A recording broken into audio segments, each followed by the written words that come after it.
Hi, I'm Isaac Hayes III, founder and CEO of Fanbase.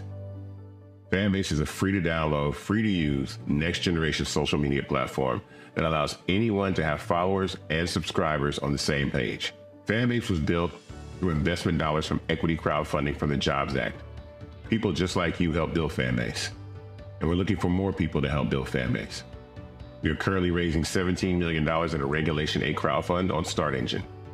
We've already crossed $2.1 million, but we're looking to raise more capital from people just like you that deserve the opportunity to invest in early-stage startups without having to be accredited investors. So right now, I'd like you to go to startengine.com/fanbase and invest. The minimum to invest is $399. That gets you 60 shares of stock in Fanbase right now, today. And then use Fanbase to connect with friends, grow your audience, and be you without limits.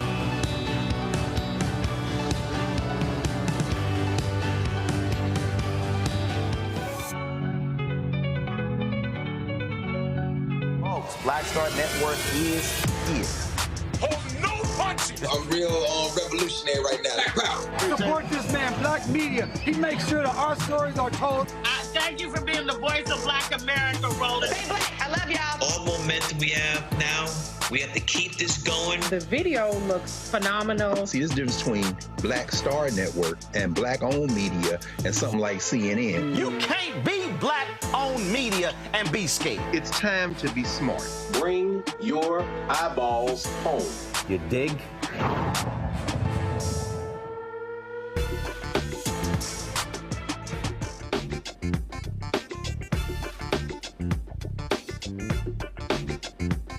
Today is Tuesday, December 10th, 2024.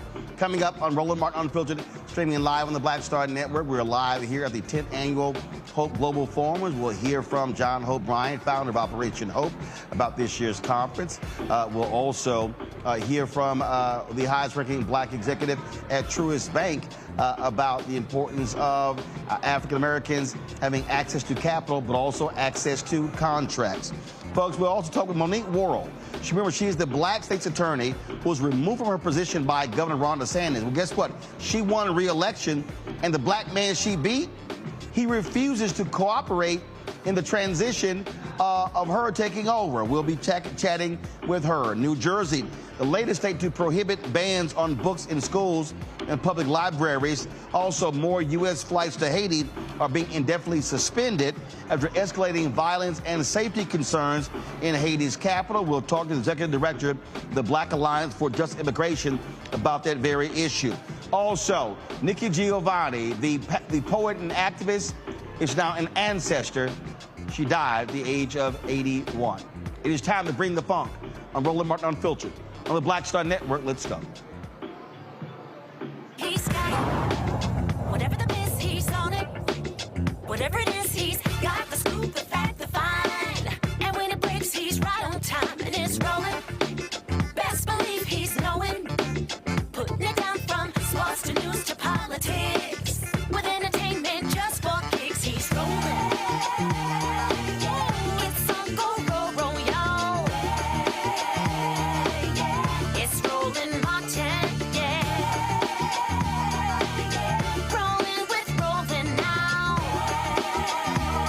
He's funk, he's fresh, he's real, the best, you know he's Roland Martin now.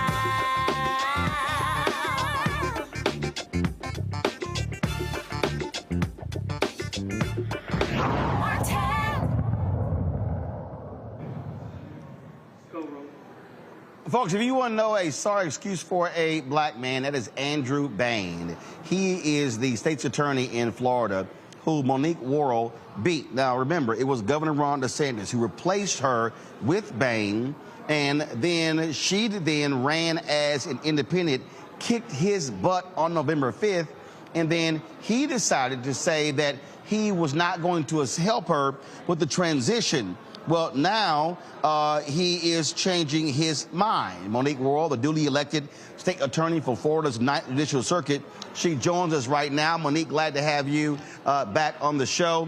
And so, first of all, congratulations on winning with 57% of the vote. And you ran as an independent. And so clearly the people in that area, they wanted you back in office.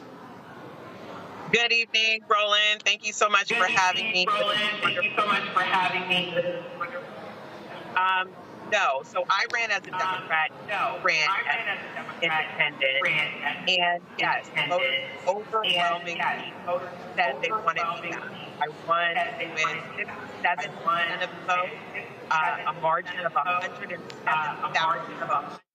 And that was just a really big win for me and the Democratic Party for justice and for democracy.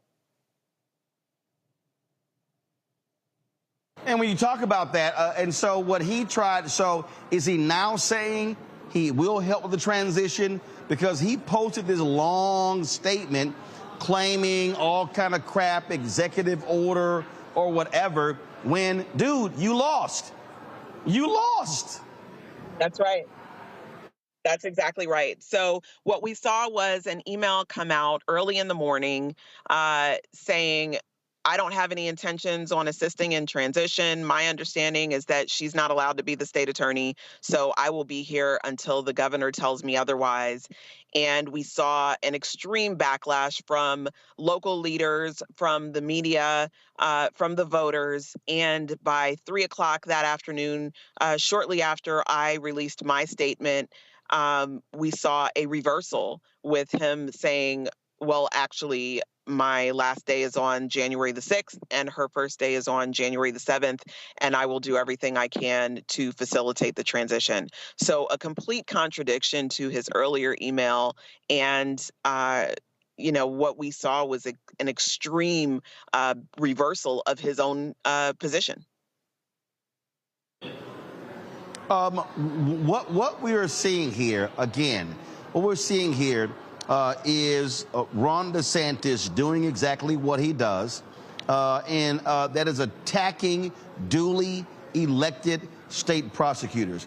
Are you concerned, he did it before, that after you take office, that he will single you out again and remove you from office? So unfortunately, we live in a time right now where democracy everywhere is at stake. And yes, it could absolutely happen. The reality is he didn't have a legitimate reason for removing me the first time. The first time it was a political stunt. And, the powers that be right now, the question is who's going to stop them?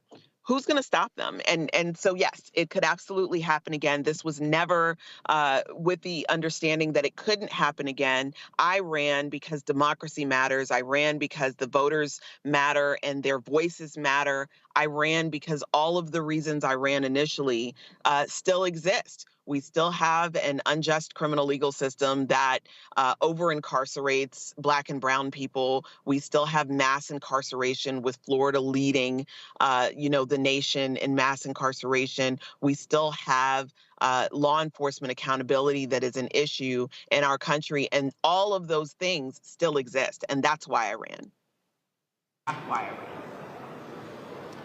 You talk about winning with overwhelming support from the public, and that's what really jumps out here. You were elected before, DeSantis removes you, you get re-elected, and so what I don't understand is the people have spoken, and these Republicans are showing zero respect for the voters. The voters decided they want you, they want your policies.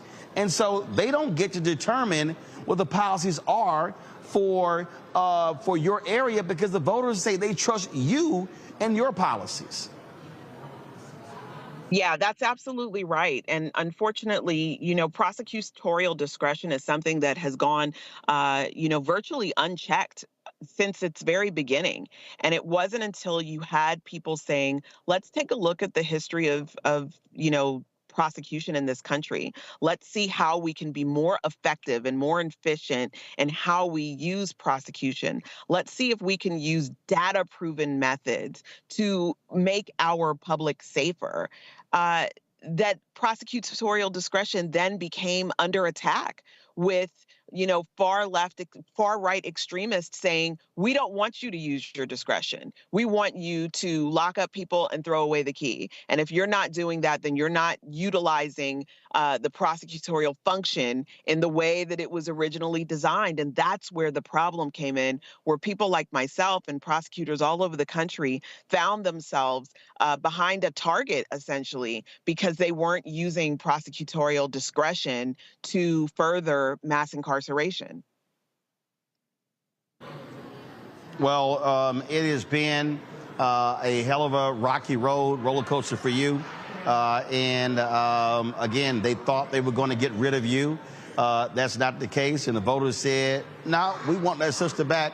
And so we certainly hope that Governor DeSantis and his minions have learned their lesson and are not going to pull any more ridiculous shenanigans like they did beforehand by removing you from office. Well, thank you so much for that. And people just need to pay attention to what's happening in Florida. It's a local race, so not a lot of people are paying attention. But this is the small infringements upon our democracy that end up spreading like a cancer throughout the rest of the country. And if they can take out duly elected officials, then they can continue to do that at a larger level at some of these larger seats. And we saw it happen in Tennessee. We saw it happen here in Florida. And I don't think that this will be the end of it. So people absolutely need to pay attention, and we need to speak up and speak out, even if it's not your local area, because it can be. It's my area today. It can be your area tomorrow. Indeed. Monique Worrell, we certainly appreciate it. Thanks a bunch.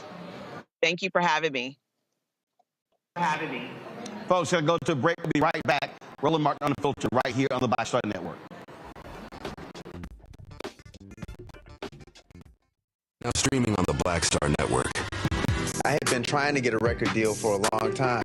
When I finally got signed to the Motown record label in 2003, I was 34, 35 years old. And up until that time, I had been trying to get record deals the traditional way. You record your demo, you record your music, and you send it, to the record labels, or maybe a friend of a friend knows somebody that works for, the record label. And really, chemistry that was my last-ditch effort at being in the music business. How long have you been trying? I've been trying since I was a teenager. Wow. And I'm grateful that it didn't. I'm grateful that it happened when it happened, because I wasn't prepared, as a teenager to embrace all that comes with a career in the music industry.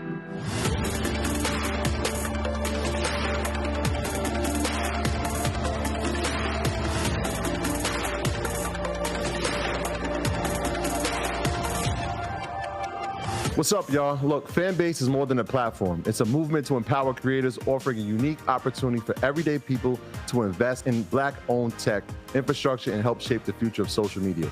Investing in technology is essential for creating long-term wealth and influence in the digital age.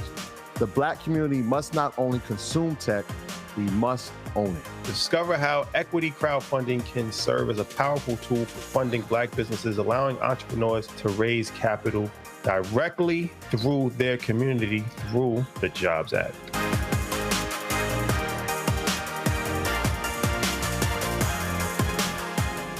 On the next A Balanced Life with me, Dr. Jackie, we're talking about leveling up, or to put it another way, living your very best life.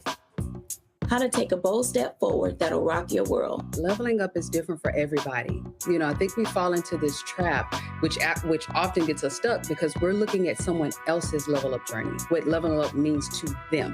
For some, it might be a business venture. For some, it might be a relationship situation, but it's different for everybody. It's all a part of A Balanced Life. That's next on Black Star Network.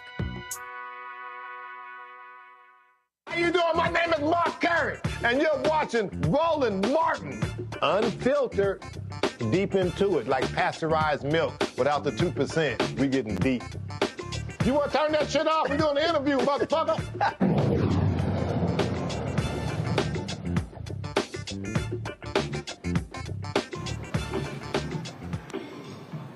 All right, folks, time to bring in my panel. Dr. Mustafa Santiago Ali, former senior advisor for the Environmental Justice, the EPA, joining us out of D.C.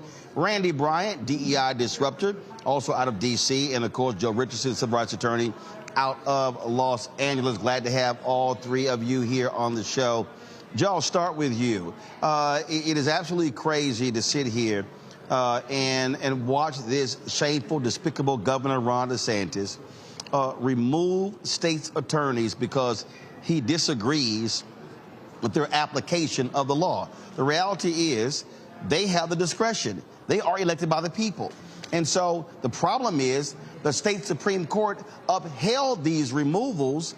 And so this is an infringement upon the people's right to choose who they want to serve as district attorney or state's attorney in the districts in which they live. So now, yes, the people had to speak twice.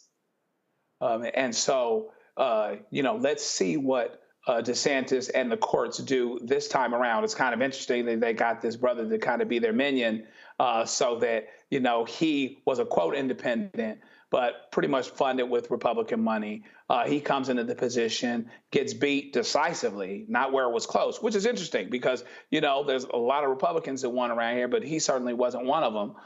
Independent or whatever he is, she won decisively. And so now the question is, does he have, more nerve than a toothache in terms of this actually happening again? There's a lot of things at play here. Does DeSantis become a little less likely to do this if there's a chance that he goes to the Trump administration? But largely, see, this is the issue with Trumpism, right? There's one thing, what I call Trumpism is the whole idea of just kind of ignoring the law in general, even though DeSantis seems to have had his own version of it from the get-go. Whoever's on his wrong side, even if they're Republicans, they receive his ire.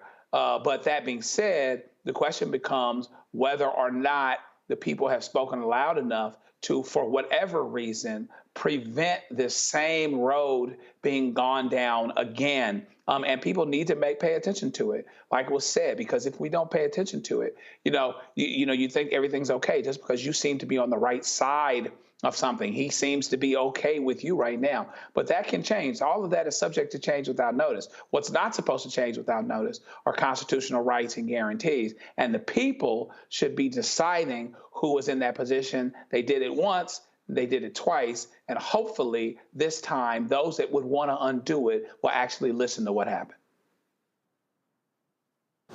Randy, what we have to understand is this is what happens when Republicans are in charge. If we want to understand how they will abuse their power, what DeSantis does here, what we see happening in North Carolina, it happens over and over and over again. And so this is what the Republican Party does. And so Democrats have to understand that this ain't the new normal. This is how they are going to operate forever. Forever. And so she said, Worrell said in her response that she was not surprised that there were already challenges and that, he was not going to step down because we know what we're dealing with. So it's up to us now to ensure that, one, we're prepared and that we protect our people in office who are trying to serve us and do the right thing. And I like that, someone said about keeping our eyes on what's happening, not just in the federal government, but in local governments to ensure that the democratic process is being protected and that there's follow through and those that we have voted into office get to remain in office and get to do their jobs as we've assigned them to.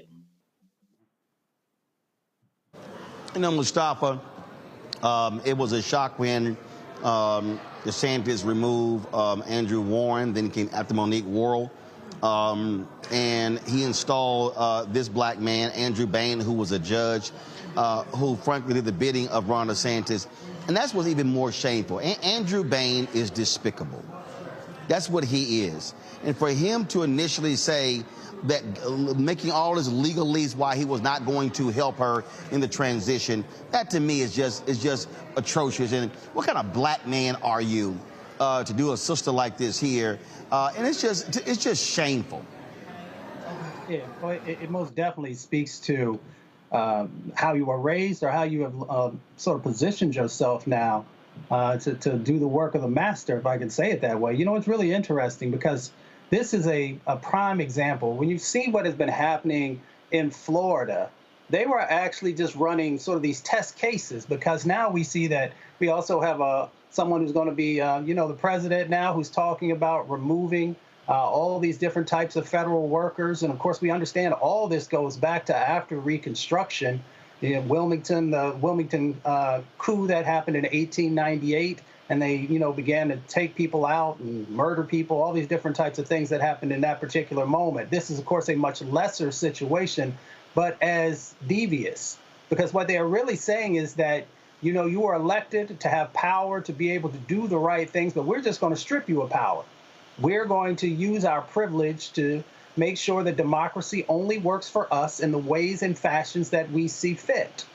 So that's why, not only do we have to put our eyeballs on it, but we got to also make sure that when that spotlight's there, that we're speaking out, that we're supporting the organizations on the ground who are being supportive of strengthening democracy. And we also got to make sure that folks inside these state houses understand that, that there is accountability for the actions that you're doing. So we got to make sure from both the local, the county, the state, and the federal level that we're not going to be silent and that we are going to hold you accountable. And if you don't do the right things, we're going to make sure that you no longer hold office. Well, that is certainly the case. And again, I'm glad to see that the voters there chose to send her back, because it was right and just. And this is their way of saying to Ron DeSantis, you don't get to tell us who we want in power. We will determine who is in power. Hold tight 1 second, folks. Got to go to break. We come back more right here on Roland Martin Unfiltered on the Black Star Network, live here at the Global Hope Forums. We're going to, of course, we come back. We'll hear from John Hope Bryan, who's the founder of Operation Hope. And so we'll have that for you. Lots to break down. Don't forget, support the work that we do. Join our Bring the Funk fan club. Your dollars are critically important, folks, when it comes to supporting our show. If you want to support us via Cash App, use the Stripe QR code. It's right there. And don't forget, you can send your check and money order, P.O. Box 57196, Washington, D.C., 20037-0196. PayPal, R. Martin Unfiltered. Venmo is RM Unfiltered. Zelle, Roland at RolandSMartin.com. Roland at RolandMartinUnfiltered.com. We'll be right back.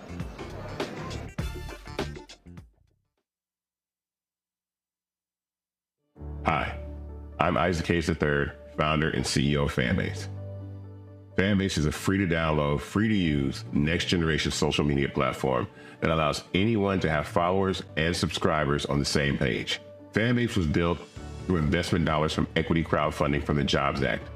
People just like you helped build Fanbase, and we're looking for more people to help build Fanbase.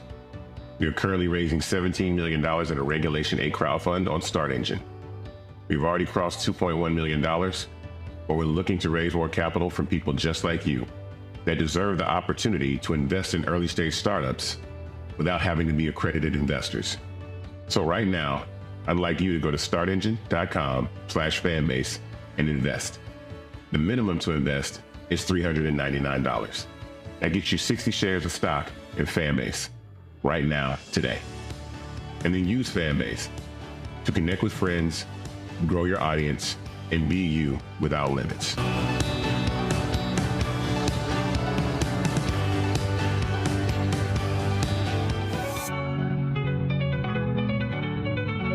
Now streaming on the Black Star Network. I had been trying to get a record deal for a long time. When I finally got signed to the Motown record label in 2003, I was 34, 35 years old. And up until that time, I had been trying to get record deals the traditional way. You record your demo, you record your music, and you send it, to the record labels, or maybe a friend of a friend knows somebody that works for, the record label. And really, chemistry that was my last-ditch effort at being in the music business. How long have you been trying? I've been trying since I was a teenager. Wow. And I'm grateful that it didn't. I'm grateful that it happened when it happened, because I wasn't prepared, as a teenager to embrace all that comes with a career in the music industry.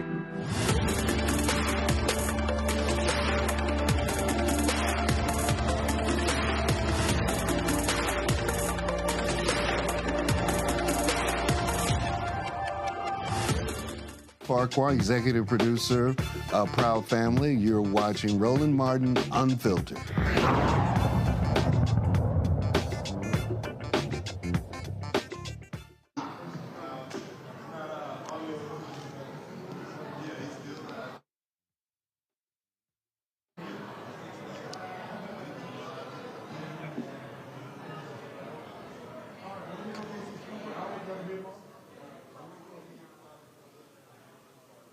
All right, folks, we're here at the Operation Hope Global Hope Forums. Of course, this is the 10th anniversary. We're here in Atlanta.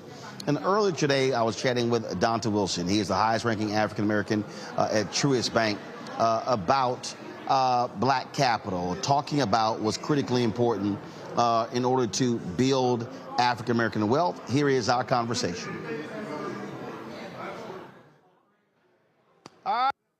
All right, Les Brown, I see you again here at the 10th Annual Hope Global Forums. How you doing? Man, I'm doing great. I'm cancer-free, debt-free, and drama-free. See, I like all three of those. You know, I tell folk all the time, I said, I can't do drama, I don't do stress. If you got all that, you got to go somewhere else. Without any question. Listen, man, I'm 80 and... Sorry, that's the Les Brown interview, control room. That's not Donta Wilson. That's Les Brown. So, guys, get the Donta Wilson interview queued up. And so, if y'all have it, let us know when you have it. Let's go ahead and play it.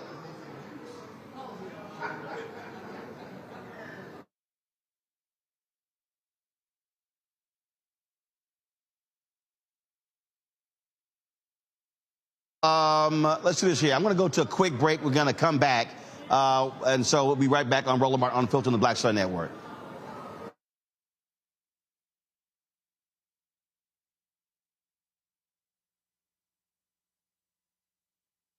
On the next Get Wealthy with me, Deborah Owens, America's Wealth Coach, Dexter Jenkins is a faith-based financial mentor with more than 20 years in the financial services industry. He's passionate about helping families build generational wealth. Even though I'm talking about things like prayer, I'm talking about things about reading the word, I'm talking about things like fellowship, I'm talking to members who are dealing with losing their houses, or I'm talking to members who, because of a lack of the handling their finances, they're working 2 and 3 jobs. And so what I'm finding is that they're not coming to church because they don't have a handle on their finances. We're talking how to get wealthy through faith and our finances on the next Get Wealthy, right here, only on Black Star Network. On the next A Balanced Life with me, Dr. Jackie, we're talking about leveling up, or to put it another way, living your very best life. How to take a bold step forward that'll rock your world. Leveling up is different for everybody. You know, I think we fall into this trap, which often gets us stuck because we're looking at someone else's level up journey, what leveling up means to them. For some, it might be a business venture. For some, it might be a relationship situation, but it's different for everybody. It's all a part of A Balanced Life. That's next on Black Star Network. Hatred on the streets, a horrific scene, a white nationalist rally that descended into deadly violence. White people are losing their damn minds. As an angry pro-Trump mob storms the U.S. Capitol, we're about to see the rise of what I call white minority resistance. We have seen white folks in this country who simply cannot tolerate black folks voting. I think what we're seeing is the inevitable result of violent denial. This is part of American history. Every time that people of color have made progress, whether real or symbolic, there has been what Carol Anderson at Emory University calls white rage as a backlash. This is the rise of the Proud Boys and the Boogaloo Boys. America, there's going to be more of this. Here's all the Proud Boys, guys. This country is getting increasingly racist in its behaviors and its attitudes because of the fear of white people. The fear that they're taking our jobs, they're taking our resources, they're taking our women. This is white fear.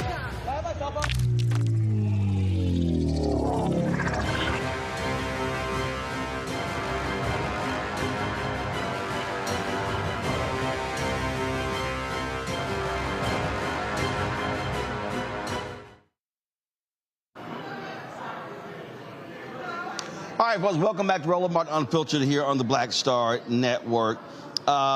In New Jersey, the governor has signed a law prohibiting the banning of books. Democratic Governor Phil Murphy has signed that particular bill. Kind of important, considering what we have been seeing across the country have been Republicans who just refuse to, again, listen to the will of the people. You got these crazy crank MAGA folks out there. And so now you're not going to see the banning of books in New Jersey. Here's the whole deal, Mustafa. This is exactly what Democratic governors and legislatures should be doing. I keep saying Democrats don't want to play don't want to play appropriately. This is where you begin to say, hey, where we are in power, we're going to run things differently and not operate the way a lot of these crazy Republicans are. Yeah, and you got to be proactive, right? So we've got to stop being reactive about so many things that we know that are impacting our community. And this is an opportunity to get ahead of the curve, even though we know all of the things that have already happened across the South and in other locations, to take away people's right to be able to learn and read and be better prepared to engage across our country and across the planet. So them actually taking action, I think, is really necessary because we have a new administration coming in. That administration has shown no interest in supporting Black education, supporting our stories, our books, our art, our culture. So by making sure that you are doing what you can to actually build a stronger foundation for the attacks that may come, it's incredibly important. And look, we might as well gear up, okay? We're going to see more of this, Joe, over the next 2 to 4 years. None of these Republicans control the presidency, the House, and the Senate. They're going to be emboldened to put their crazy, demented MAGA agenda all around the rest of this country. And so folks had better be prepared to fight back, which is why I keep saying these state elections are so important. Look, one of the reasons why Monique Worrell, why she couldn't get her job back, because it was the Florida Supreme Court that upheld Ron DeSantis. Republicans control that. They control the particular state. Folks had to be focused on breaking these supermajorities in the legislature and also winning back these state Supreme Courts to stop these crazy, deranged folks. We need to compete in elections at every level, local, legislative, elected judiciaries, as well as elected legislatures and governors who appoint often many pieces or many parts of the judiciary. I think it's good. I like what the governor did here in New Jersey. People that want to do the right thing need the cover of knowing that the law specifically protects them. Otherwise, you're going to have, outlying localities saying, well, here, we're not going to have these books. In this school district, we're not going to have this. In that school district, we're not going to have that. So we have to compete everywhere, on every level, so that we give ourselves the best opportunity to be in the game so that people know that they can act and be protected by the law while they do that. And hopefully, it's a luck of the draw a little bit because it's going to depend on who's been appointed, how reasonable they are. But when I'm particularly talking about judiciary, in terms of interpreting these rules and these laws in ways that allow things to go forward, particularly to the extent that they have been dictated by the people and the people's elected representatives. Randy? I think it's so fundamental because what I've realized is that for the white supremacist ideology, they really want to keep us dumb. Dumbing down of America very much works for them. So they can just come out with one-liners and people will vote in that direction. So I find it very interesting that it was illegal for those of us, our ancestors that were enslaved to read, and they continue to ensure that they ban books that present knowledge about mainly the books they ban are about people that are different, people that are othered in their opinion, because they want to block out any knowledge that we have of these people. They want to ensure that we're not seen as humans. They don't want our history at all to be presented whatsoever, so they can rewrite history and of course, continue to create this fantasy that they are the heroes and that they're the originators of this country. And so it's important that we fight back and that these laws are enacted, not just to, because to protect who we are as Americans. Books have always, armed us. Knowledge arms us. Keeping us dumb is what's going to keep them alive. But ensuring that we have the knowledge and the diversity of knowledge is incredibly important to keep our country going back in the right way. We don't want to take it back. We want to take it forward, and books do that. Absolutely. And so I'm just glad to see that New Jersey is taking this lead. Let me go to a quick break. We come back. We'll hear from the highest-ranking black executive at Truist Bank. We'll also hear from John Hope Bryant, who is the founder of Operation Hope, as we here at the Hope Global Forums here in Atlanta. You're watching Roland Martin Unfiltered on the Black Star Network. Hi. I'm Isaac Hayes III, founder and CEO of Fanbase. Fanbase is a free-to-download, free-to-use, next-generation social media platform that allows anyone to have followers and subscribers on the same page. Fanbase was built through investment dollars from equity crowdfunding from the Jobs Act. People just like you helped build Fanbase, and we're looking for more people to help build Fanbase. We are currently raising $17 million in a Regulation A crowdfund on StartEngine. We've already crossed $2.1 million, but we're looking to raise more capital from people just like you that deserve the opportunity to invest in early-stage startups without having to be accredited investors. So right now, I'd like you to go to startengine.com/fanbase and invest. The minimum to invest is $399. That gets you 60 shares of stock in Fanbase right now, today. And then use Fanbase to connect with friends, grow your audience, and be you without limits.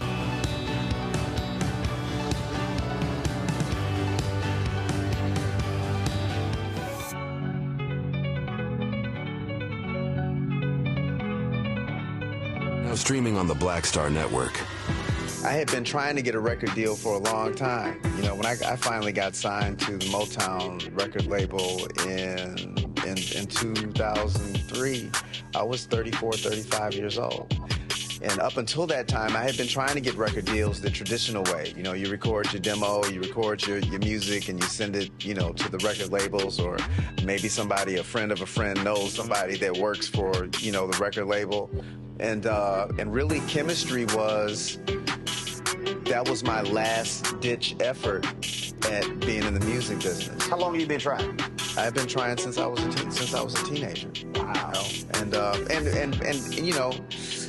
And I'm grateful that it didn't. I'm grateful that it happened when it happened, because I wasn't prepared, as a teenager to embrace all that comes with a career in the music industry.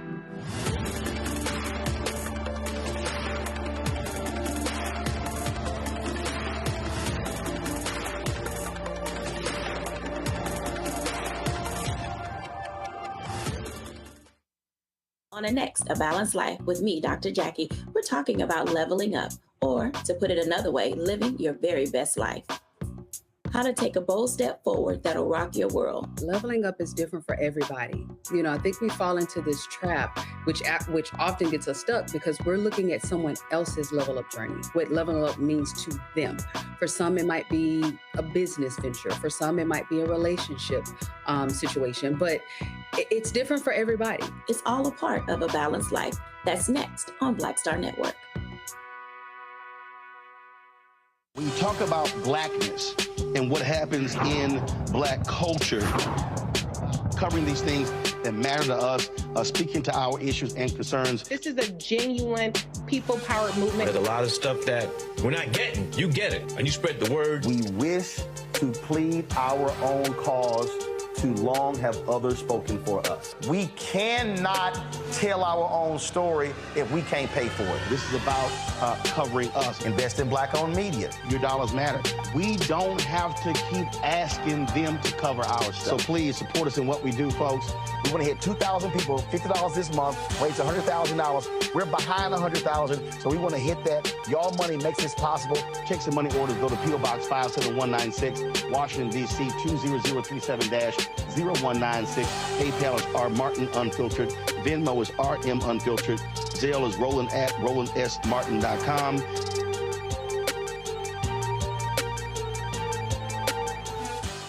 Me, Sherry Shepard, and you know what you're watching, Roland Martin Unfiltered.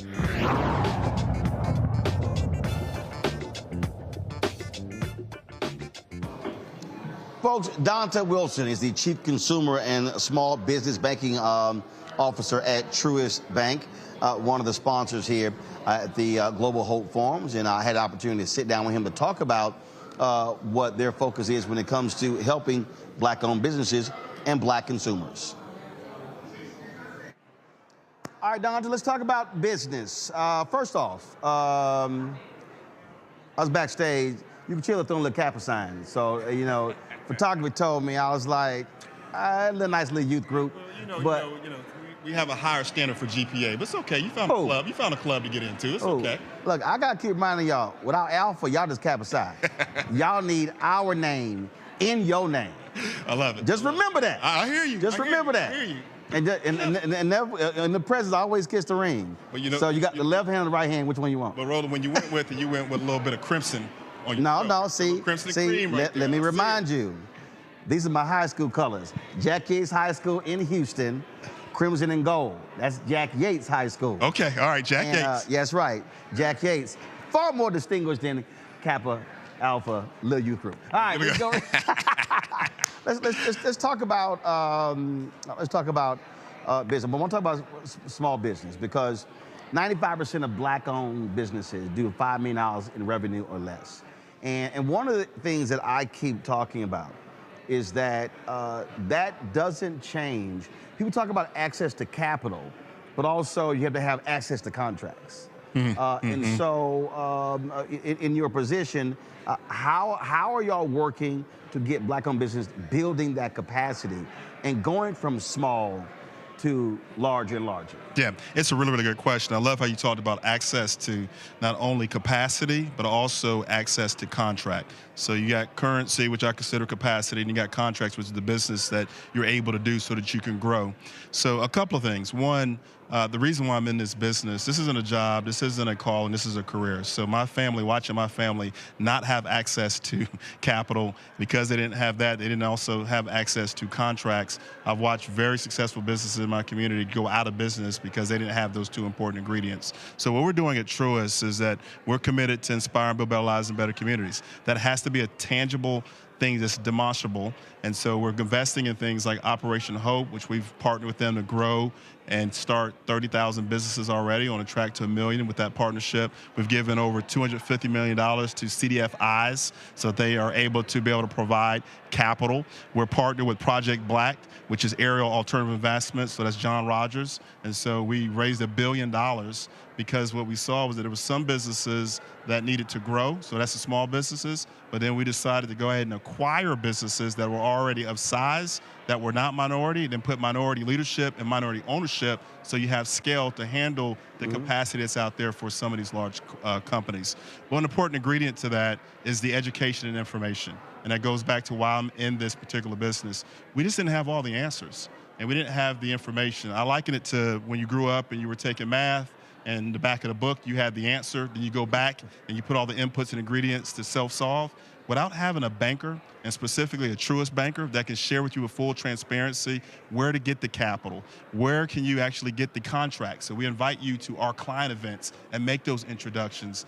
You will always be at a disadvantage. So we pride ourselves on making sure we sit at the center of access, but also the networking opportunity to help people be in a position to get contracts to grow. How are you also examining it internally? And so, for instance, what I often talk about is that inside of companies, professional services, outside law firms, accounting firms, Companies, they have events. So I've talked about black caterers, event planners, PR, black-owned media, all those different things. So how are you also examining the millions and billions being spent by the bank and saying, okay, what black-owned businesses are we also investing in and using? Because that to me, again, that goes to the access to contracts.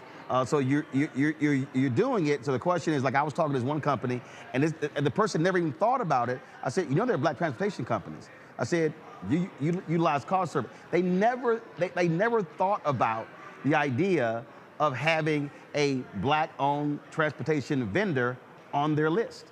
Yeah, it's super important to do, and we're very focused and intentional about that, making sure that we support all pockets of the community and that we have inclusive vendor solutions and supply chain management. And we also host an annual event where we invite these we invite these vendors in that are doing business with us to help explain how they can do more business and grow.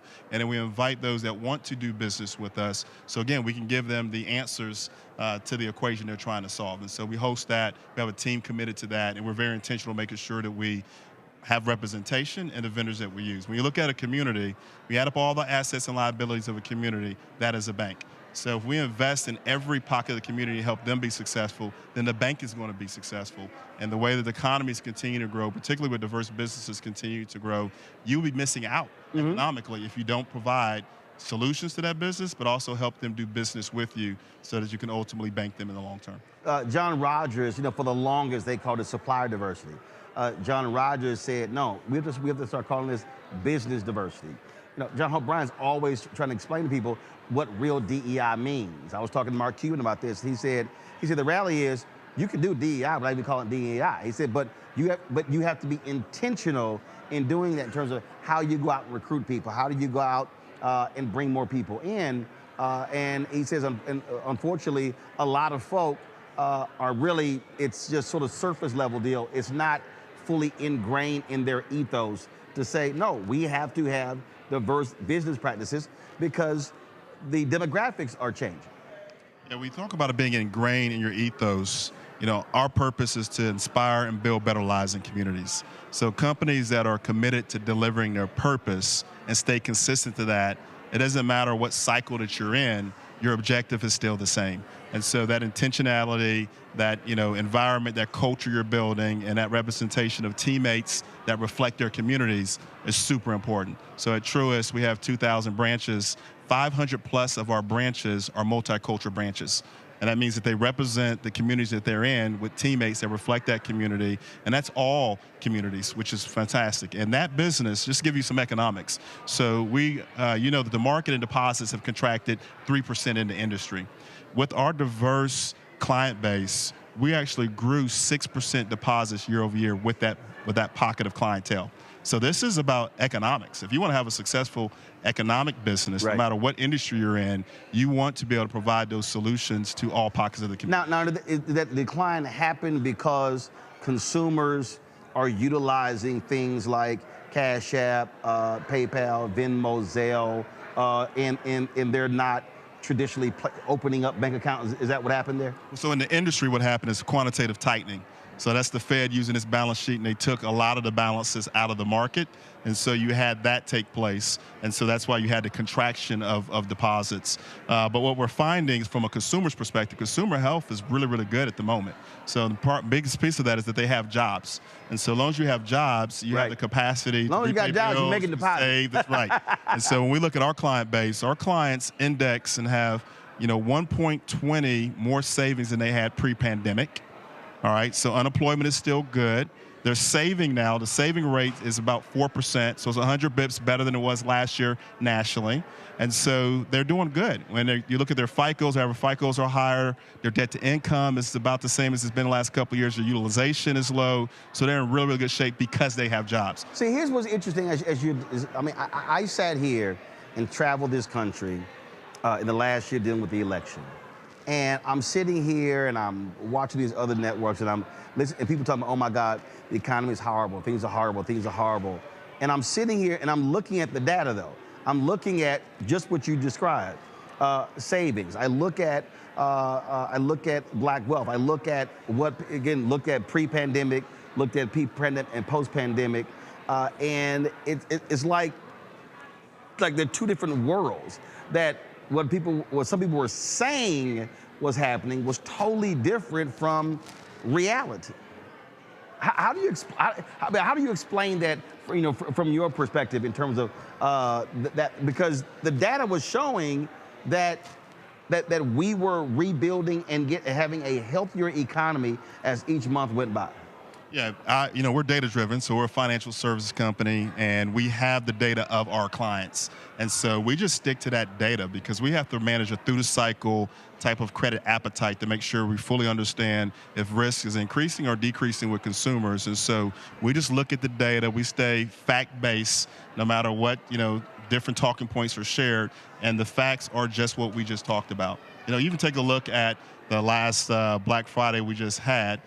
Healthy, like 7% increase over last year. So Cyber Monday, healthy improvement. So consumer spend is still happening. Now maybe spending in different places, but it's still happening. A big part of that too is that you have clients that had already locked in to their debt in low interest rate environments. So 90% of debt for people are typically their mortgage and their auto. Only 10% is in variable debt. Right. So variable debt is still high on an interest rate perspective, but they were locked into low fixed debt, those that had debt. So their economic situation was good because inflation came down. That gave them more capital spend, and wages had continued to go up, so they had more disposable income. I was talking to a group of folks, and we were talking about housing, and they were like, oh, it's hard to get a loan. And I said, no, actually, and I kept trying to walk people through. I said, that's actually not our problem right now. I said, our problem is, between 2010, 2020, we didn't build housing stock. I said, we were 8 million less than the previous decade. I said, and from 2021 to present day, we're still down. So the problem is, and I've talked to other bankers, they say, I have people who are eligible and ready to buy a home, but the stock is simply not there for them to be able to do it. Yeah, you're seeing that stock issue uphold prices, and that price issue is what's affecting affordability, not even rates. When you look at rates over a long duration of time, the rate environment is a decent environment, and when rates come down, you'll still have the issue if you don't have the stock because of the affordability of the house. So if you go back, 10 years ago, that house increase and that average payment that you need now to be able to afford that brand new home is much more meaningful, much more significant as it relates to their disposable income. There's lots of great programs. We offer a really good first-time homeowners program. We offer grants to get people the ability to get into a home. But with the housing stock being so short, that's keeping prices high, and it's challenging people to get that first-time home. Let's talk about consumers. I mentioned earlier the other instruments people are using that are non-traditional for banking. How are you educating people to understand that a relationship with a bank, it goes beyond just simply your debit card and a deposit? During COVID, a lot of Black-owned businesses that talked about their inability to be able, when it came to PPP, because a lot of them, and I was dealing with the National Banking Association, I was dealing with others, and they were saying that, there were individuals who had banking relationships, meaning loans, things along those lines, where a lot of the Black-owned businesses, they just had accounts. And so that was like a huge thing there, and people didn't understand, were not aware, and there were a number of other banks that were only dealing with people who, on the loan side or whatever, and helping them get PPP loans versus those who only had accounts. So the education piece, how is that going to get people to understand how you have to have a much expanded banking relationship beyond just, I have a bank account? Yeah, relationship capital is the most, I think, important capital of all capital. And when you think about like at Truist, we believe that touch plus technology builds a higher level of trust. That's how we win clients. On the other side of that is the same. So how clients engage with banks are either through technology, and most of them do technology for their primarily transactional activities. Right. But when it comes to touch, which is the human touch, when you get to the more complicated or sophisticated or the high need categories, you have to have a human that can help you navigate, and you have to build that relationship before you need to leverage it. But also be willing to leave. Like I had a bank, I'm not gonna name them. I had $250,000 in the bank. I'm sitting here, high net worth owner, would not give me a business card. And I was like, I'm sorry.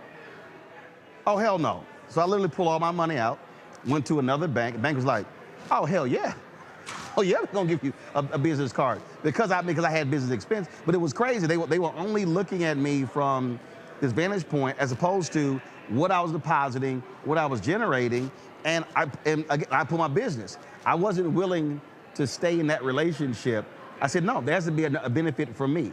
So that's what I mean by, again, from a consumer standpoint, if you're gonna have a relationship, it's a two-way relationship. That's right. That's right. Yeah, absolutely a two-way, any relationship. Yeah. Right? So we understand that, and we value that relationship.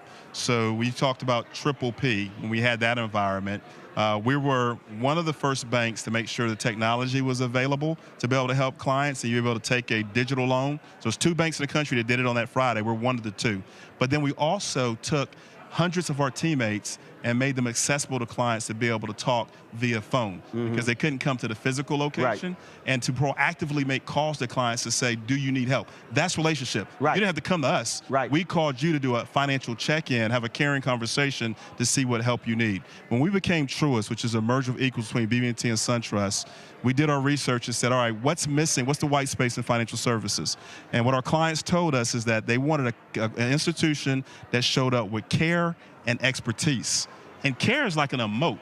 So we went and understood that a little bit more. And basically what it was relationship. We want to make sure that you care about us as human beings, even if I'm running a business, and then you have the actual information to be able to help me. So if you look at our values, we actually made it one of our values is care, to be able to lead with care, which ultimately is relationship. Last question, I'm gonna go back to the small businesses. Are you tracking their growth? And what I mean by that is, I sort of, like every organization, I don't care what it is, I'm always saying, what's your annual address? What's your annual report? Like, I hate gatherings, and then you don't come back the next year and say, oh, this is what we did, this is how many people, this is how we've grown, this is what has happened. So do you track your small businesses to say, hey, are they growing or are they stagnant? And then if they're not growing to that point, hey, what type of assistance can we step in? Because for Black-owned businesses, that's the biggest issue I have. Are we growing year over year, or are they simply being lifestyle businesses that are just paying our mortgage, paying our car, as opposed to actually building and creating something? Yeah. Are you tracking that? Absolutely. We tell our team all the time, if it's not tracking, it's not happening, right? So we want to make sure that we know how many businesses we have. We have 1 million small businesses. We track how they're doing on credit performance. We track their revenue growth. We have a scoring model that tracks their individual health. And then we make sure that we just try to get them on a trajectory that's going to help them improve their lives. And so that's why our purpose is to help them build better lives. And we want to make sure that that's an objective qualification that we look at on an annual basis. When you think about a lot of people that have a vision, like a small business owner, say, I want to do this and I have this vision. Vision without execution is hallucination. And we think about the execution and the activation of that, that's where bankers come in to say, here's your financial plan. What are we executing on a daily basis? So you're not waiting for one day when this happens, one day when this is, an environment that will put me in a more successful place to be successful. We create those one-day WINs every day with the financial plan and say, win this today, change this ratio, improve your FICO. Let's work with Operation Hope to get your credit score up. You know what? Pay this off. And so those plans that we work with businesses to have is a way for us to help them ultimately deliver the outcomes that we track with them. Gotcha. So the last question. So how are you tracking your golf handicap? Is your handicap trending up, or is it trending down since we last played? Well, you know what? I track my handicap relative to how much I beat you. Now, we only played one time, Greystone Golf Course in Birmingham, so you're due another beating. So I look forward to it. First of all, let's be real clear. That wasn't a beating. Let's be real clear. And we only played it once, so I now know how the course is laid out. Because, some hosts don't actually tell you where certain stuff is. Yeah. I'm just saying, you hit driver when you should be hitting 3-wood. I'm just saying, that's how good hosts are supposed to be. No, you know, you want to lay up here, but I see how the capper was. In all fairness, he gave me a couple of strokes. This guy got mad golf games, so in all fairness, it was not a net win. It was a net win, not a gross win. I play a little bit. How's your handicap going? 4.5. Wow. Yeah, you're still going to be giving me strokes. I'm working, trying to help these small businesses grow, trying to help consumers get to financial success. I'm not playing that much golf. I'm working too, but golf is my de-stressor. So I gotta play, you know, walk my 18 holes and keep it calm. So absolutely. All right, we'll do it again. Great. Well, thank you for having me. I appreciate it. Keep up the great work you're doing. I appreciate it. Yes, thank you. Thank you. All right, folks, going to a break. We come back. We'll talk about what's happening in Haiti. More U.S. flights are being canceled as a result of the unrest in Port-au-Prince. That is next right here on Roland Martin Unfiltered on the Black Star Network, live from Atlanta, Georgia. We're attending the 10th annual Operation Hope Global Forums. Back in a moment. Now streaming on the Black Star Network. I had been trying to get a record deal for a long time. You know, when I finally got signed to the Motown record label in 2003, I was 34, 35 years old. And up until that time, I had been trying to get record deals the traditional way. You know, you record your demo, you record your music, and you send it, you know, to the record labels, or maybe somebody, a friend of a friend, knows somebody that works for, you know, the record label. And really, chemistry that was my last-ditch effort at being in the music business. How long have you been trying? I've been trying since I was a teenager. Wow. And you know, and I'm grateful that it didn't. I'm grateful that it happened when it happened, because I wasn't prepared, you know, as a teenager to embrace all that comes with a career in the music industry.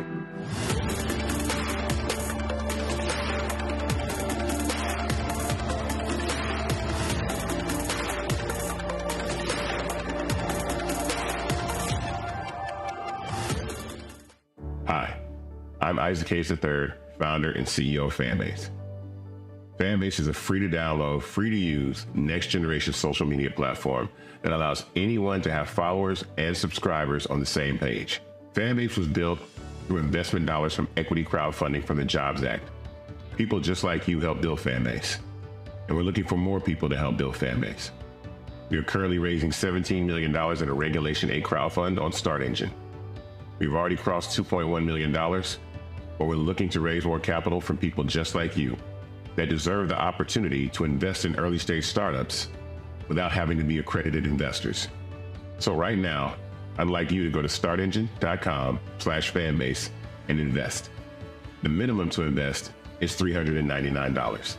That gets you 60 shares of stock in Fanbase right now, today. And then use Fanbase to connect with friends, grow your audience, and be you without limits.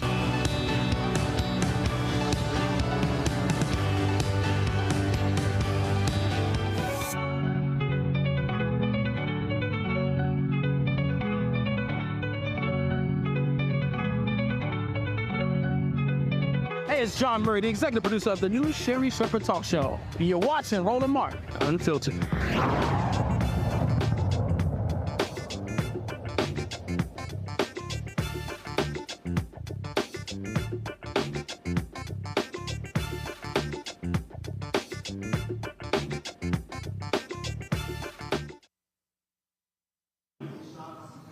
Folks, so let's talk about Haiti, where the breakout in violence there continues to have an impact as American airlines are pulling out of direct flights to Port-au-Prince. As a result, the nation has been having tons of turmoil. As a result of leadership there after the assassination of the president and all the back and forth that's been going on there. And so we want to talk about that with Nana Giampi, Executive Director of the Black Alliance for Just Immigration. She joins us right now. Of course, we're going to have, with this new administration, the return where going to be a significant number of Haitian Americans return to Haiti. And again, we're going to continue to have this United States treat Haitians totally different from Cubans.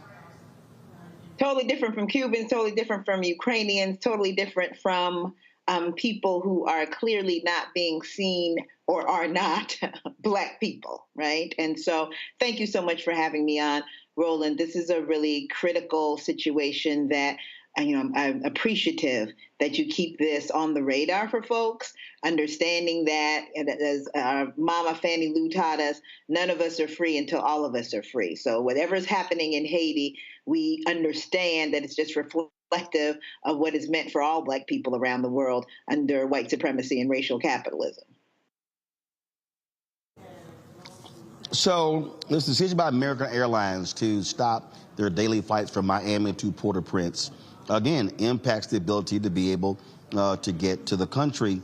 And so the political unrest there is impacting in so many different ways. And so it's very difficult for Haiti to move forward as long as this unrest continues. Let me be clear that it's not just American Airlines, right? So it started with Spirit Airlines, and it was some of the other airlines. We've got FedEx, like anyone that, or a company that is using planes right now is deciding and making the decision not to have planes go to Haiti, except for the United States when it's deporting Haitians.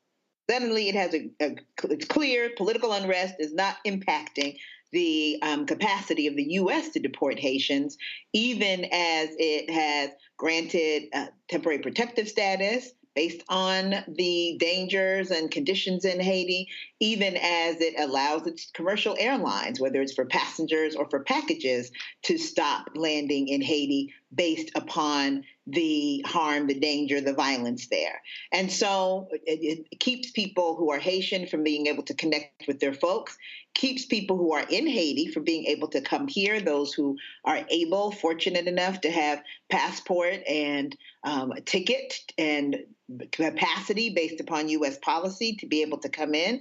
And all of this, when we talk about the political unrest, we have to remember, Roland, that political unrest is partially caused by the United States. There is this effort always, just as you see with what happens here in the United States, with places that are majority African American, when there is an issue, whether it be violence, whether it be drugs, whatever the issue is, there's this tendency to make it seem like Black people are just wild and that they can't govern themselves and that they don't know what they're doing. And we're always the violent ones and the corrupt ones, et cetera. And there's not the tendency to express how this is happening and why this is happening.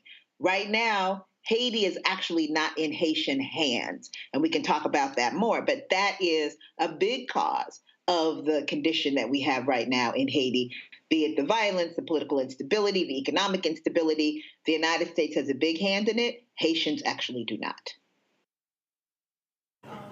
Questions from my panel. I'll start with you, Mustafa.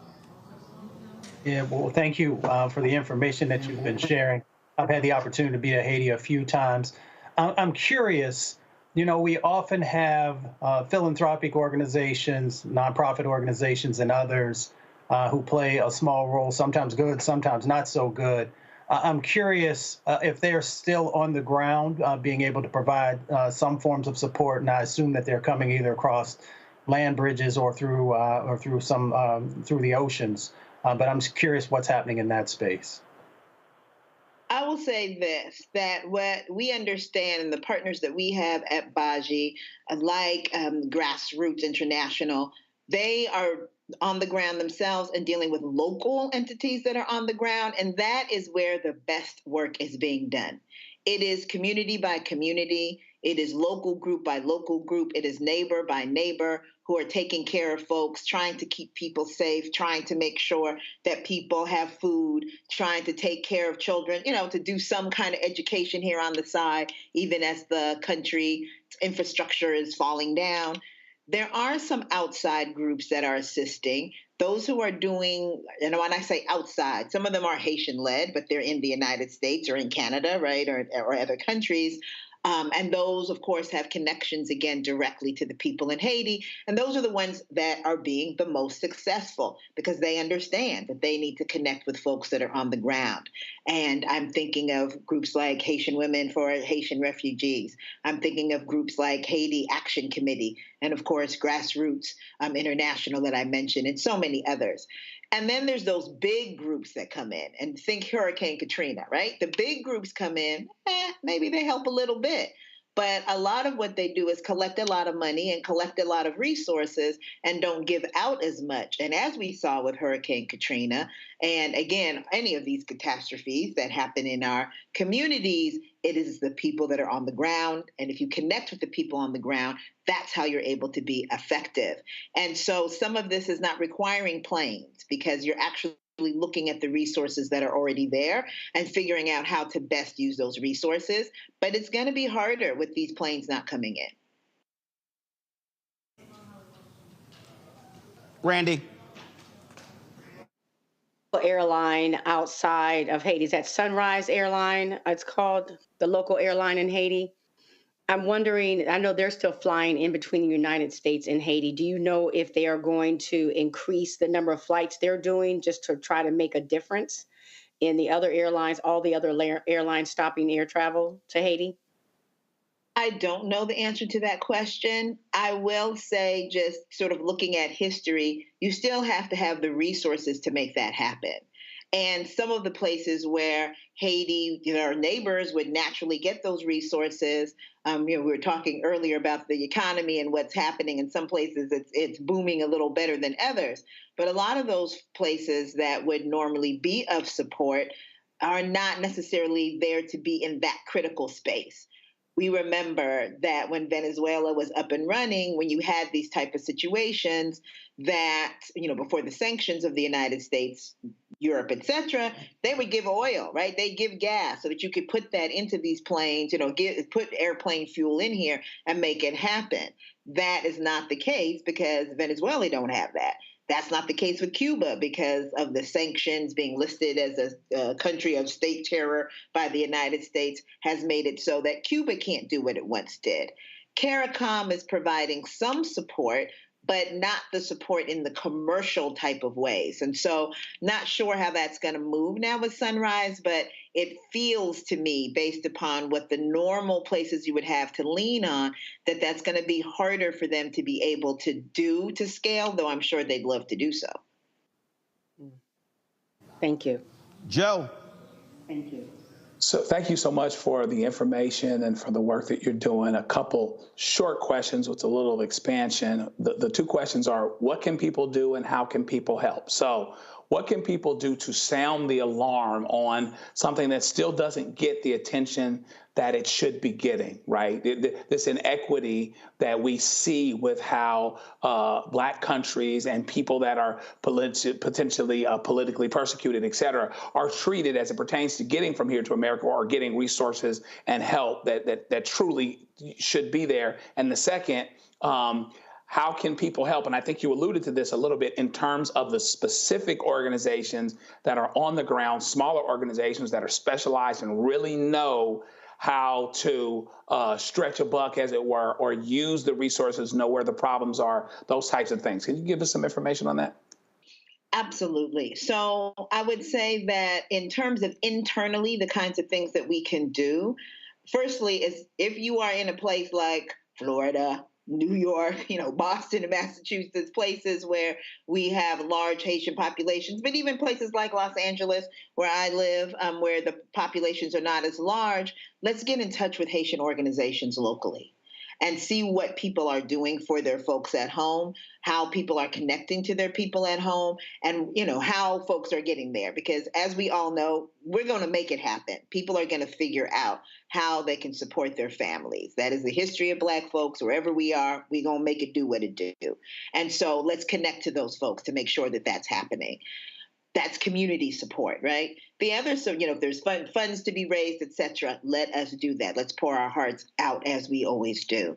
When it comes to governmental support, there's something called the Congressional Black Caucus. And I remember, particularly in the days of Trans-Africa, Randall Robinson, et cetera, when Haiti was really put in the center of a lot of conversations because of folks from CBC, right, and other traditional civil rights organizations, Black organizations that understood the connection to Haiti, the First Republic and the Western Hemisphere, and what it meant to Black people everywhere, during that time period, which is part of why, the success of that Haitian Revolution, we know is part of why Haiti's being punished. Think about how Cuba's being punished for its successful revolution and all that they've done. So imagine what Haiti must have meant at that time and what it means still. And we've got to remind the Congressional Black Caucus that Haiti is still important, not just in rhetoric, but actually moving to get some things done. I know that's harder to do as this new administration comes in. This is an administration that indicated that Haitians were eating cats and dogs. So clearly, they're not a friend of Haiti, right, or of Haitians. And at the same time, in the words of Sojourner Truth to Frederick Douglass, talking about the end of chattel slavery, when he was a little concerned, she turned to him and said, "Is God dead?" Right? Like, we have to still push forward. We've got to prepare. We've got to protect. We've got to press forward as we're looking at what's happening in Haiti, what's happening in Sudan, what's happening in the Congo and Cameroon, and so many of our countries in the continent, in the Caribbean, what's happening with Black folks in our communities here. We can't just lay back and decide that all is lost, game over. We have to continue to push and demand from elected officials who have the power to do something, that they do something and that they do a lot. All right. Well, look, we certainly appreciate you joining us on the show, and we'll continue to keep our eyes on what's happening in Haiti. Thanks a lot. Thank you so very much. Appreciate it. Folks, when we come back on Roland Martin Unfiltered, we'll hear from the founder of Operation Hope, John Hope Bryant, about this year's 10th annual Hope Global Forum. So we'll have that coming up next. Don't forget, support the work that we do. Join Bring the Funk Fan Club. You can give to us via Cash App by using this QR code from Stripe right there on the screen. So you can do that. You can also, of course, send your check and money order, P.O. Box 57196, Washington, D.C., 20037-0196. PayPal, R. Martin Unfiltered. Venmo is RM Unfiltered. Zelle, Roland at RolandSMartin.com. Roland at RolandMartinUnfiltered.com. We'll be right back. What's up, y'all? Look, Fanbase is more than a platform. It's a movement to empower creators, offering a unique opportunity for everyday people to invest in Black-owned tech, infrastructure, and help shape the future of social media. Investing in technology is essential for creating long-term wealth and influence in the digital age. The Black community must not only consume tech, we must own it. Discover how equity crowdfunding can serve as a powerful tool for funding Black businesses, allowing entrepreneurs to raise capital directly through their community through the Jobs Act.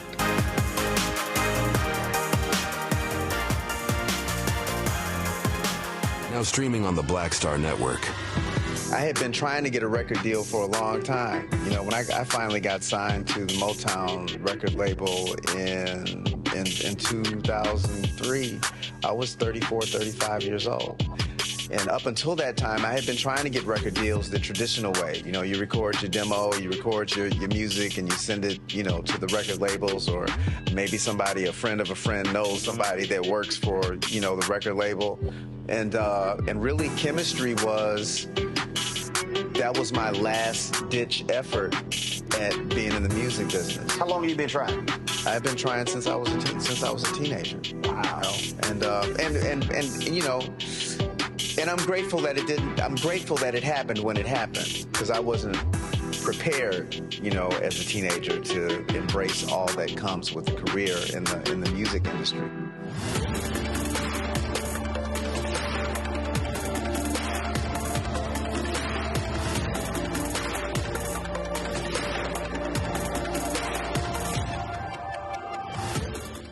I'm Russell L. Honoré, Lieutenant General, United States Army, retired, and you're watching Roland Martin Unfiltered.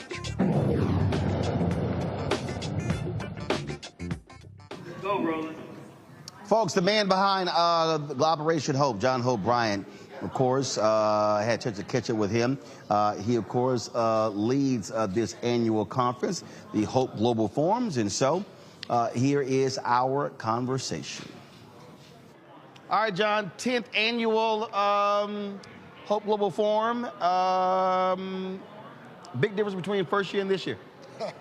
The big difference? We're no longer selling. I'm no longer trying to convince our people that capitalism can be a force for good for them. They're trying to figure out how much success they can achieve, how much capital they can access, trying to convince people that financial literacy is a serious issue or that free enterprise is an issue for them. That was a real debate for a long time. And I think it's kept black people back. I think that arguing about is the rock round or is a stone solid or is the water wet is wasted a lot of time. We live in a free enterprise democracy. We live in you want to be harsh, a capitalist democracy. The country is center slightly right because of business.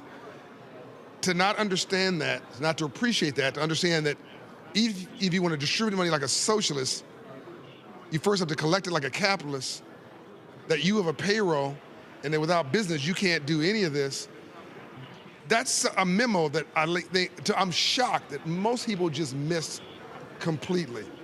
And I no longer have to have that conversation. Well, the reason I'm not shocked is because if your energy is spent on trying to attain civil rights, voting rights, fair enough, trying to combat police brutality, racism, bias, it's all social. Yeah. It's all social.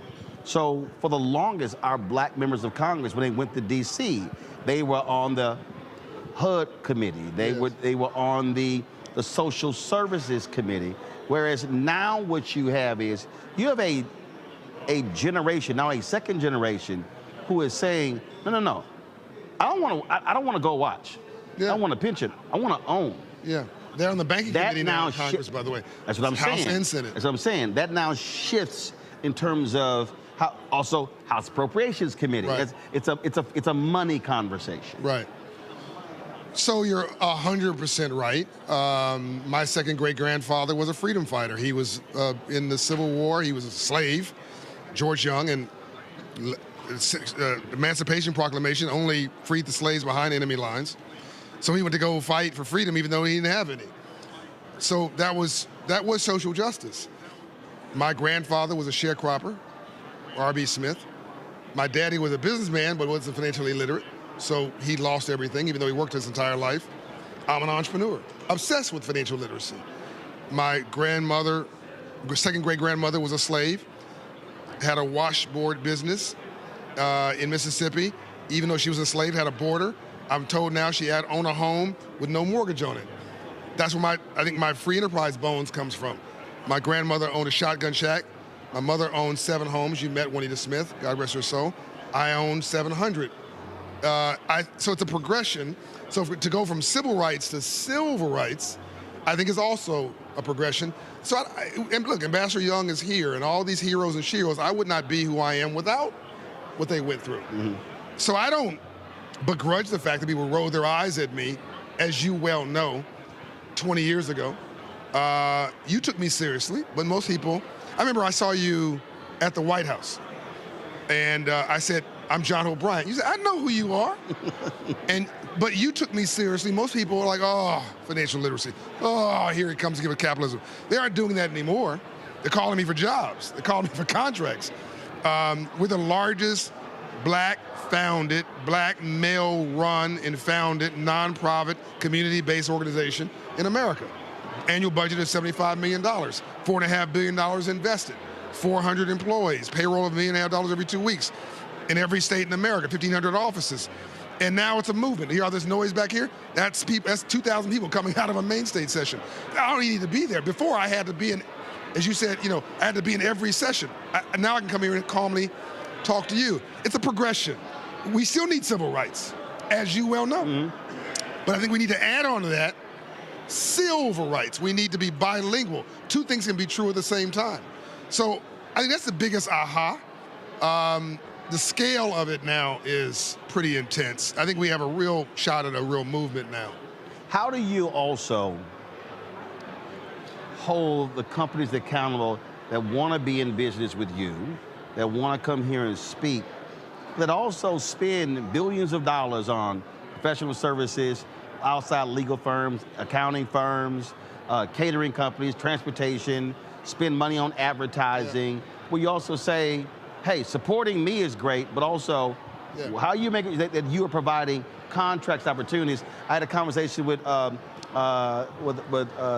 from Truist, and I said, listen, we talk about access to capital. Dante is the highest ranking black man at a big bank on the executive committee running a balance sheet, just so that people know. So I said, Dante Wilson. We talk about access to capital, but for me, having no debt, being profitable, I want access to contracts. Right. And I'm like, and so how do you also ensure that? It's the next iteration. It's the next advancement. First thing was, I got to get our credit score right. I got to get the banks to allow me to go in, if it's a bank, let me inside of your bank. We're the only nonprofit in the history of America allowed to operate inside of a bank branch. It's not like, oh, there's 20 of them. We're in. And so just to be able to get the government to approve that, we've been doing it for a decade now, and now to have results from that. Right. So I had to produce results. Otherwise, it's just charity. Oh, let's give Johnny some money so it goes away. Now, Wells Fargo's talking about 150 locations. B of A's talking about 100 plus locations. We're at 800 locations at Truist. So I think that was it. Then getting in the corporations into their HR department, like Delta Airlines and UPS doing financial coaching. Credibility, results. Now, I think the question becomes, can you guys look at who you give your catering contracts to? Can we look at how you're allocating funds for a range of sub-servicers and subcontractors? Advertising should be on that list. But it shouldn't be emotional. I think it shouldn't be like throwing rocks at these companies. They mean well. Change takes time. But it should be like an objective annual audit of who's doing what where. Right. And there should be a progressive change, that makes sense on people stepping up their commitments over time. I just think it just takes time. But yes, I think that and you've made other observations of not only our conference but others, that PhDs are good, PhDs are better. Like, how do we make sure that the results of these commitments that they're making on stage materialize in people's lives? That also has to be. We call this an annual meeting because I was getting these investment dollars. But if you're a for-profit company and publicly traded, you must have an annual meeting. A nonprofit, they don't do them. I'm the only nonprofit I'm aware of that does an annual meeting where we report out to the public on how we spent the money, where we spent it, what we're spending it on, in full transparency. And then the audience, the shareholders, the public decide whether we made good on that. So I think it's a progression. We are obviously operating in a changing political climate. You think? And there are a lot of people who are scared. A lot of people who are scared what has happened in the last 4 years, the advancement on the federal level, $10 billion in contracts going to black-owned businesses, highest amount ever, investment in HBCUs, things along those lines. And so what do you say to the people who are frustrated, who are angry, who are tired, who want to give up? Rainbows only follow storms. That's not philosophy, that's a scientific fact. You cannot have a rainbow without a storm first. You cannot grow biblical without legitimate suffering. God made us strong. We are resilient. We take no for vitamins. We've been here before. After Dr. King talked to John F. Kennedy and Johnson, softened them up on affirmative action, then he's assassinated. Nixon codifies it, and then gives the benefits to white women. People don't know that, but the reason you see so many white women in positions of power, that started because black people teed up affirmative action, then didn't get benefits from it. In 1972, a woman couldn't get a bank account or a loan. So we actually helped them to get to the executive office. First of all, Title IX, everybody thinks about sports, Title IX doesn't exist without the 1964 Civil Rights Act. So we've had pushbacks after the first Reconstruction. People said too much progress. Lincoln promised the right to vote. Booth said that's a bridge too far. You won't live together in your next speech. Freeman's Bank, which you know about, set up, failed. Frederick Douglass was trying to run that. Then you have a pushback on Reconstruction, destroy that for 100 years. Here comes Dr. King. They assassinate him, same month as Lincoln gets assassinated. Then you have Obama, which I think created a response to that. Now you have Biden as a response to that. You had, let's give credit, George Floyd. That was a huge movement of social justice. I think some people didn't like that, too much progress for some. A whole lot. So I'm being kind. You're being real kind. You identify it in your book. Yep. You do a great job. Which is a great book. Everybody should get it. I'm just not surprised. I think that I have a book called Love Leadership. People should get my Financial Literacy for All book, but #1, the country. But 5 books ago, Love Leadership, there's 2 things in the world. There's love and there's fear. And what you don't love, you fear. And then most of our so-called leadership is defined by fear. I think we're in that era again, but we are going to get through this. First of all, we're a democracy. This is not Russia. This is not China. One person just can't say this is the way it's going to be. You have midterm elections. So yes, there's going to be some pain, real pain. But he said, the president-elect, I'm going to fix it. Hold him to it. He said, you're going to do better under him. Hold him to it. Look, this was a transactional economic election. First time I've seen it since the Civil War. People voted, they put their morals, their values, their aside, they voted their economic interests. Black men thought their pocketbooks were going to be enhanced. Let's see what happens. Latino men, white women, it goes on and on and on. Hold them to it. Economically, the election's over. One group lost, one group won. The president-elect has said that he's going to make you better off financially. I'm not going to deal with the moral issues, the ethical issues, the stuff I can't get with that he said and he's done. But economically, if he wins, we win. If he fails, we fail.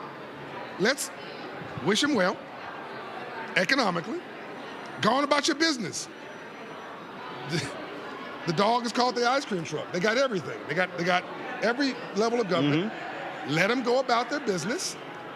Economically wish them well. And if you can benefit by getting contracts and opportunities as they show us what they're going to do, fantastic. And of course, there'll be an audit a year or 2 in of how well they've done. Right. I don't take this emotional. This is either you're going to do it or you're not going to do it. You're going to succeed or you're going to fail. Earlier you mentioned affirmative action. You have been very aggressive on the issue of DEI. And by the way, before you go that, I have gotten a note already, this does give me some hope, from the Secretary of the Treasury elect, who I do like and who I do trust. I keep getting lucky with these secretaries of the Treasury. I've gotten a note from others, I won't mention the names, but 3 or 4 other people who I respect who got pending appointments. And I know they're decent people, and they've told me they want to lean in on issues that are important to me. So that gives me some encouragement that there is some opportunity at the cabinet level. Now to your question. You've been very aggressive on the DEI issue. You debated, you spoke at 100 Black Men, you debated Bill Ackman at a private event, sufficiently educated him. You said it, I didn't. Well, you said in the speech that you did, but I ain't gonna play the video back. But it was so the reason Roland and I going back and forth, this is a private meeting at the Milken Conference. I can't say what happened in the meeting, but I will say that one group had receipts and another group sort of didn't have them. And one group was emotional and one group wasn't. It'll shock you which group was which. And at a certain point, I think there was a pivot of, the games were sort of over, the political games, and it became obvious that I like math because it doesn't have an opinion, and there was it became so obvious to me that God has a sense of humor, the demographics are destiny, and you don't have to get emotional about this stuff and get all worked up. Like, it's hard to argue raw facts. I think that's, so I'm addressing the Bill Ackman meeting as best I can, but also pivoting to what you're now saying is now Fortune magazine just recently published a piece, Time magazine's published several pieces. I've written this last piece in Fortune, the tagline they pulled out 4 weeks ago was, I think, not enough white men. Which some of my friends were like, what is John saying? You like numbers or numbers? That part. Like, okay, so the president's cabinet is almost entirely white men. Yes. By the way, the only brother that was in charge of HUD. Right. So typical. Yeah. Who played football? But anyway. God bless him. We need HUD. And white men seem to be uncomfortable with DE&I. A lot. So what I've said is, I want every successful white man to be as successful. I'm gonna go further. I want every white man to be as successful as he can. But there literally, mathematically, are not enough white men to drive GDP, gross domestic product, for 20 or 30 years. It's mathematically impossible. We'll be speaking Mandarin in 20 years. We'll be speaking Russian. Like, the only way this economy continues to be the leader in the free world, and we continue to be the superpower in the free world, God has a sense of humor, is if black and brown people and women participate in the growth of the economy. That's essentially my point. You can read my business plan for America.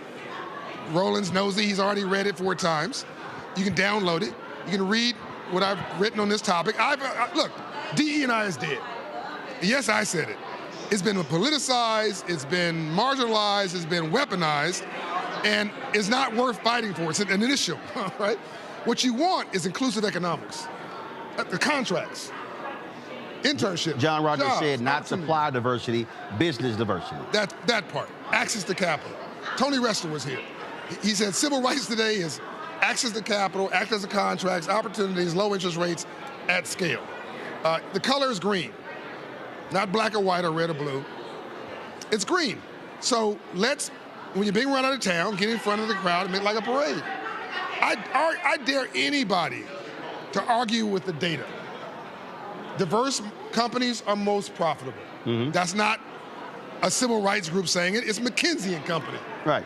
Whether it's private equity or not. Yeah. The most profitable, the wealthiest geographies, like the one we're in, are the most diverse. The most diverse places in the U.S. are California and New York. The biggest economies in the U.S., California and New York. The biggest economy in the Judicial South is Atlanta, Georgia. The most diverse place in the Judicial South is Atlanta, Georgia. It's bigger than the 6 states around it economically together. You can't make this up. Right. It's the 10th largest economy in the U.S., Atlanta, Georgia, $40 to $50 billion. I think we're having the wrong argument. No, I think we're arguing. That's the problem. Don't get emotional. Don't be depressed. Understand that God has a sense of humor. Demographics are destiny. They cannot succeed without a racist needs black people to succeed. A racist. That's called American history. Hello. Because GDP grows, if black people succeed, GDP rises, and he benefits or she benefits also. Right. So to argue with a fool proves there are two. Not one ounce of my self-esteem depends on somebody else's acceptance of me.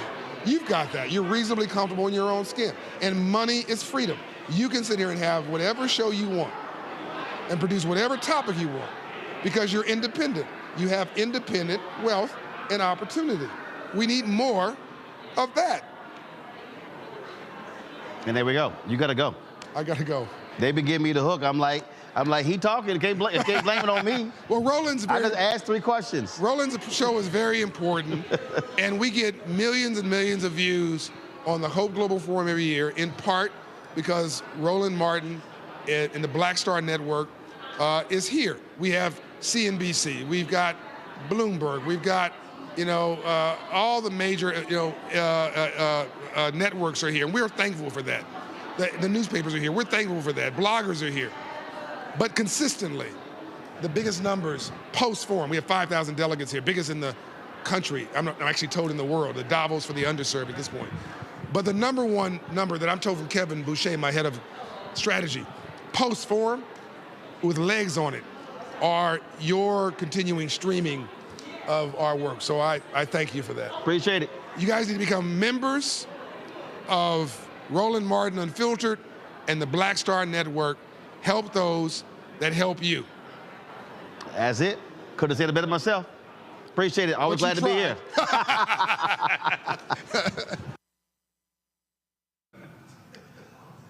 All right, folks, we'll take a quick break and we'll come back to remember Nikki Giovanni. You're watching Roland Martin Unfiltered on the Black Star Network. Now streaming on the Black Star Network. I had been trying to get a record deal for a long time. You know, when I finally got signed to the Motown record label in 2003, I was 34, 35 years old. And up until that time, I had been trying to get record deals the traditional way. You know, you record your demo, you record your music, and you send it, you know, to the record labels, or maybe somebody, a friend of a friend, knows somebody that works for, you know, the record label. And really, chemistry that was my last-ditch effort at being in the music business. How long have you been trying? I've been trying since I was a teenager. Wow. You know? And you know. And I'm grateful that it didn't. I'm grateful that it happened when it happened, because I wasn't prepared, you know, as a teenager to embrace all that comes with a career in the music industry.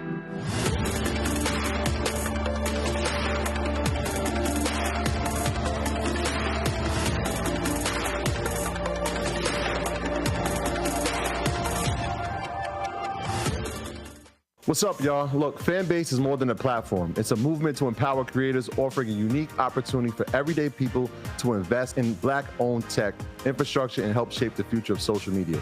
Investing in technology is essential for creating long-term wealth and influence in the digital age. The Black community must not only consume tech, we must own it. Discover how equity crowdfunding can serve as a powerful tool for funding Black businesses, allowing entrepreneurs to raise capital directly through their community through the Jobs Act.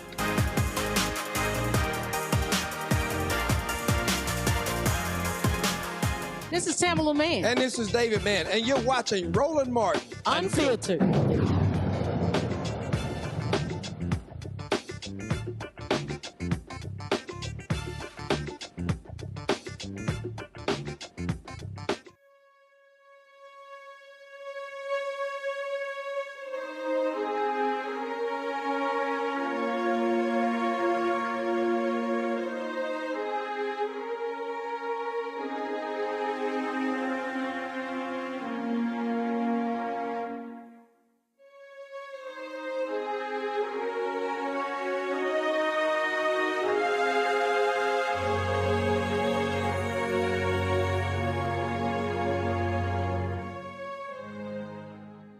Folks, renowned poet and Black arts movement icon Nikki Giovanni has died. Last night, we got the news that she passed away, surrounded by her family and her wife at the age of 81 years old, following a third cancer diagnosis, this time lung cancer. Nikki Giovanni was known for her powerful writing and speaking on the intersections of love, politics, and race. Her first poetry collection, Black Feeling, Black Talk, was published in 1968. It marked her emergence as a significant voice in the Black arts movement. She graduated from Fisk University, revitalizing the Student Nonviolent Coordinating Committee during her time there. She also continued to create until her final days with her last poetry book, The Last Book, set to be released next year. Nikki Giovanni, of course, just a critical figure, and not just when it came to poetry, also television. If you actually go to YouTube and look at some of those videos of a television show, a PBS local public broadcasting station show she did in the 1970s, featured some fascinating interviews with many Black luminaries, including James Baldwin, the Dells, Stokely Carmichael, and so many others. Many of us knew her for her huge smile, her laugh, but also her fierce view on issues of race and class and gender and politics. 4 years ago, I had an opportunity to interview Nikki Giovanni in our first Black Star Network studios, and we're going to be paying a bigger tribute to her on our show on Thursday. Tomorrow, I'm actually out speaking in Detroit, and so we wanted to really give her a proper homegoing, and so we'll do that on Thursday, and we'll re-air that interview I did with her. But I do want to go to our panel here and get their thoughts and reflections on Nikki Giovanni. I'll start with you, Randy. Nikki was, as she wanted to be called, Nikki was and will continue to be an inspiration to me. Of course, I was an English major undergrad, and so she was just a part of my life. But also what I admire about her so much is that she was a truth teller. You had so few people who would speak the truth about being a woman and about being Black in the way that she did. And when someone puts words to your life, whether it be the happy times or the painful times, it provides you with a level of validation. It lightens your load in some ways. So, I took her passing personally because she is one of my heroes. She will greatly be missed, but we know that her words will live on. If the control room of y'all had that, was, of course, she was also a member of Delta Sigma Theta. And there was a video that was posted yesterday of her sorority sisters surrounding her singing the sorority song. If y'all don't have that, let's go ahead and play it.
Mustafa, your thoughts, Nikki Giovanni. I mean, Nikki inspired me. She saved me so many times, and I'll always be grateful to her. When I got the message that she had passed, I sat down and I began to write. That's what we do. And I wrote an ode to Nikki Giovanni, and I'll just go over a couple quick lines with you. It begins with, breathe. That's the first lesson you laced into us. A map of lungs expanding into galaxies. A language of air and survival. The subtle art of holding it when the world clenches its fist or blows its words in harshly. You taught me to inhale rebellion, exhale poetry, every line a hymn, every word a blade. To believe, you whispered it like gospel. A chorus riding on Black tongues, breaking chains, syllable by syllable. You showed us how to cup dreams in our palms, even when they burned or bled. Belief is heavier than despair, you said, but it's the only thing worth carrying. And I'll just stop there because, she was not just a transformational figure. Whether we talk about Baldwin or Sonia Sanchez or all these great folks, Langston Hughes, she was someone who was actually accessible. She was someone who you could touch. And the poetry that she created not only uplifted us, but told us that we had responsibility and that we did not have to bow down. So she will always be a part of my spirit, and I'll always do everything that I can to uplift her legacy. Joe. The princess of Black poetry, those of us that are/were writers. I thought I'd be a writer before I was actually a lawyer. I was a published poet. by 11th grade, and our 6th grade teacher, Miss Bird, would tell us about the great Black figures in all areas, and of course the writers. You're talking about the James Baldwins, the Langston Hugheses, and the Nikki Giovannis. She did it with both words and action. She spoke truth to power through her words, but it was with eloquence. It was with grace, and it was sharp, but it was what it needed to be always, and it never changed. And her accessibility was, the point just made was incredible. I mean, she was another person that was involved in the civil rights movement that we could still touch and see and hear from and talk to.